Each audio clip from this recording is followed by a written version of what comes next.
আসসালামু আলাইকুম এভরিওয়ান, আশা করি সবাই ভালো আছেন। এই তো আলহামদুলিল্লাহ আমরাও ভালো আছি। এটা ছিল ঈদের পর দিয়ে ভিডিও করা, তো আমি আজকে এটা মিনি ব্লগ বানিয়ে দিলাম, আপলোড করলাম। তো আমরা ওই দিন গিয়েছিলাম হচ্ছে জাতীয় চিড়িয়াখানাতে। এখানে হচ্ছে আমার বেবিকে নিয়ে গিয়েছিলাম। ও চিড়িয়াখানায় গিয়ে বিভিন্ন পশু পাখি দেখতে চেয়েছিল। ফ্রি টাইম পাইলাম তাই চলে গেলাম জাতীয় চিড়িয়াখানাতে। তো আমরা ঘুরে ঘুরে আমার বেবিকে সব দেখালাম। ও খুব এক্সাইটেড ছিল। এই তো আমরা প্রথমে ভিতরে ঢুকে ফার্স্টেই আমাদের সাথে দেখা হয়ে গিয়েছিল হরিণের সাথে। আর এই যে হরিণটা তাকিয়ে আছে আমার ক্যামেরার দিকে, দেখতে জাস্ট ওয়াও লাগছিল। ওদের নাম ছিল মায়া হরিণ। এটা মায়া হরিণ প্রজাতি ছিল, ভালোই লাগছে। এরপর দেখা হলো হাতির সাথে। হাতিগুলো ছিল বাঁধা অবস্থায়, তিনটা হাতি। ওরা শুধু সামনে যাচ্ছে আর পিছনে আসছে, এই মনে হয় মুখস্থ করে দেওয়া।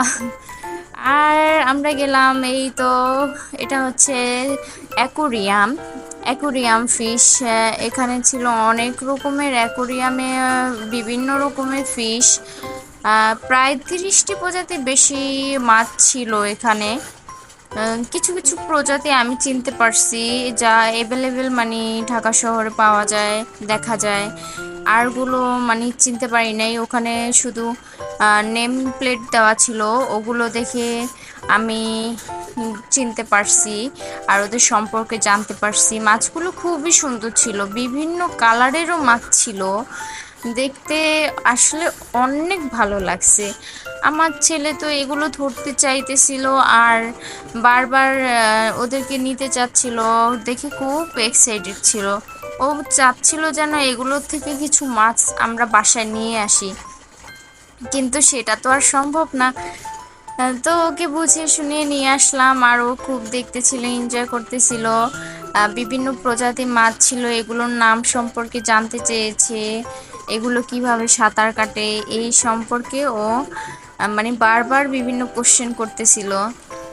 তো বাংলাদেশি এবং বিভিন্ন কান্ট্রির মাছগুলো এখানে কালেক্ট করা ছিল, ভালো লাগছে। কালারফুল মাছ ছিল, খুবই সুন্দর লাগছে। এরপর আমরা গেলাম বানরপল্লীর ওই দিকটায়। ওই দিকে বানর, এগুলো হচ্ছে দেশি বানর। বানরগুলো ভালোই লাগছে, ওরা কি দুষ্টামি করে, কি এনজয় করে, নিজেরা নিজেরা কত রকমের যে খেলাধুলা করে, ভালোই লাগে।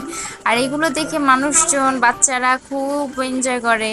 আমার বাচ্চা ওদেরকে দেখছিল আর ওদেরকে কপি করার চেষ্টা করছিল যে বানরগুলো কেমন করে। এখানে মা বানর ছিল, মা বানরগুলো ছোট ছোট বানর যেগুলো, ওদেরকে কি সুন্দর করে খাবার খাওয়াচ্ছিল। ওদের সাথে খুনসুটি, দেখতে ভালোই লাগছিল। তারপর আমরা এখান থেকে বের হয়ে গেলাম পাখির এই দিকটায়। এদিকটা ছিল দেশি, হ্যাঁ দেশি বক পাখি আর হচ্ছে কিছু চাতক পাখি। ওদেরকে খাবার দিচ্ছিল, মানে মাছ দিয়েছিল, ওরা ওটা খাচ্ছে। দেখতে ভালোই লাগছিল, খুব সুন্দর পাখিগুলো। এরপর একটু ঘোরাঘুরি করে সামনে এগিয়ে গেলাম। সামনে এগোনোর পরে আমরা তারপর দেখলাম যে একটা খাঁচার মধ্যে মাত্র একটাই বাঘ ছিল। এই বাঘটা ঘুমানো অবস্থায় ছিল। আমরা আরো কিছু মানুষ যাওয়ার পর এটা উঠে গেছে, উঠে তাকিয়েছিল অনেকক্ষণ, মনে হচ্ছে এই যে আমার ক্যামেরার দিকে তাকানো ছিল। ভালো লাগছে বিষয়টা। আর এই যে সিংহ মামা, সিংহ মামা তো দেখি শুধু এই বাউন্ডারির এই পাশ দিয়ে শুধু এই মাথা থেকে ওই মাথা পর্যন্ত যাওয়া আসা করছিল। মনে হচ্ছিল যেন ওকে বলে দেওয়া হয়েছে যে তুমি এ পাশ দিয়ে শুধু হাঁটাচলা করবা, মানুষ আসবে, তোমার সেলফি নিবে, ছবি তুলবে, ভিডিও করবে, এরকম একটা অবস্থা। এদিক দিয়ে শুধু হাঁটাহাঁটি করছিল। যেহেতু বাংলাদেশে প্রাকৃতিকভাবে সিংহ নেই, ওই অবস্থা মনে হয় এই একটাই সিংহ ছিল পুরো চিড়িয়াখানার মধ্যে, তাও ছিল মনে হয় পুরুষ সিংহ, অনেক বয়স্ক মনে হচ্ছিল। ভালোই ছোটোখাটো একটা গরুর মতো।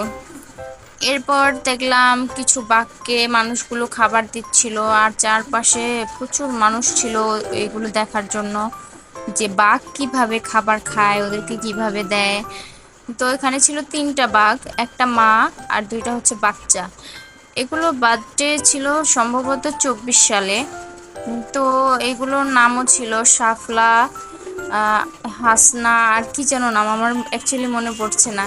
বাঘেরও নাম আছে, ভালোই লাগছে বিষয়টা। আপনারা গেলেও দেখবেন ওখানে ওদের নামগুলো দেওয়া আছে, খুব সুন্দর।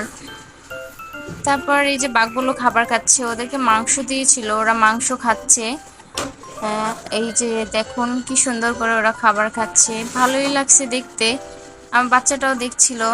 এরপর গেলাম কচ্ছপ দেখতে। এখানে ছোট ছোট দেশি প্রজাতির সম্ভবত কচ্ছপ ছিল, ওরা সাঁতার কাটছে কি কিউট করে, ভালোই লাগছে। আমার মনে হচ্ছে এখানে আরো কিছু কচ্ছপ অ্যাড করা দরকার, কারণ খুবই অল্প ছিল। তারপর আমরা এই কচ্ছপগুলো দেখা শেষ করে হাঁটতে হাঁটতে একটু সামনের দিকে এগিয়ে দেখলাম ওখানে কিছু উট পাখি ছিল। আর পুরো চিড়িয়াখানা অনেকগুলো উট পাখি ছিল, এখানে সেখানে 2-3 বার করে রাখা হয়েছিল। আবার কিছু প্রাণী একেবারেই নাই।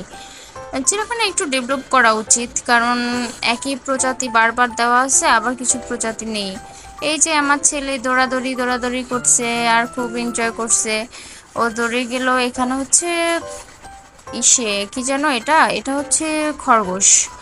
ও দৌড়ায় খরগোশের কাছে গেছে। এখানে 2 প্রজাতির খরগোশ ছিল, একটা হচ্ছে আমাদের দেশি প্রজাতি আর আরেকটা হচ্ছে মেবি আফ্রিকান প্রজাতি ছিল। তো ওগুলো দেখতে ছোট ছোট, মনে হচ্ছে যে পান্ডার বাচ্চা এরকম লাগছে, কিউট লাগছে খুব। এই যে এইগুলো হচ্ছে আমাদের দেশি প্রজাতির খরগোশ, কত সুন্দর, একেবারে পুরো হোয়াইট কালার, ভালোই লাগছে। তারপর আমাদের ঘোরাঘুরি শেষ করে আমরা বের হইলাম। বের হব তখনই প্রচুর বৃষ্টি নামছে, বৃষ্টির জন্য ওয়েট করতেছিলাম। তারপর বৃষ্টি থামার পর আমরা চলে আসি, সবাই ওখানে ওয়েট করছিল। এই ছিল আমার আজকের মিনি একটা ব্লগ। সামনে আরও ব্লগ দেবো ইনশাল্লাহ। আপনারা প্লিজ পাশে থাকবেন, সাবস্ক্রাইব করুন।